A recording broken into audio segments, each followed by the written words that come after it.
मेरे साथ पढ़ने वाला एक मित्र अचानक से दुबई चला गया और लौट के आया 5 साल बाद।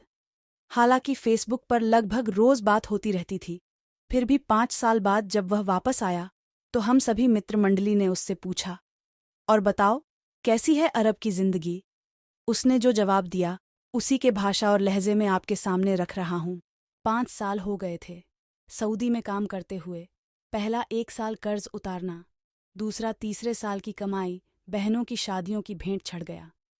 चौथे साल कुछ बचत करके आने की सोचा तो अब्बा की तबीयत खराब हो गई, फिर नहीं आ सका और अब्बा गुजर भी गए। बूढ़ी अम्मा घर पर अकेली थी, लेकिन कोई बचत नहीं तो हिम्मत भी नहीं पड़ रही थी। 5 साल सऊदी में रहने के बाद खाली हाथ घर जाऊं, लेकिन अम्मा की जिद और बहनों ने भी कहा, भैया आ जाओ, हमें कुछ नहीं चाहिए, बस आप आ जाओ। कहाँ तो हिम्मत बढ़ी।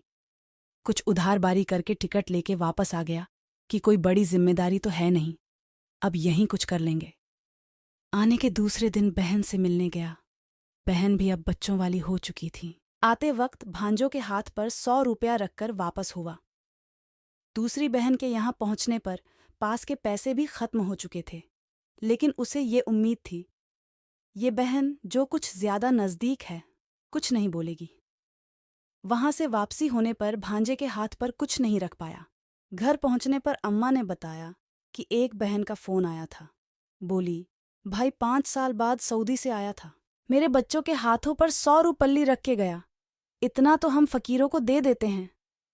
दूसरी बहन बोली कि 5 साल बाद सऊदी से आया था, अगर बच्चों के हाथ पर 10 रुपये भी रख देता तो बच्चे कहते मामू आए थे, लेकिन मेरी नाक कटा दी ससुराल में, खाली हाथ चले गए।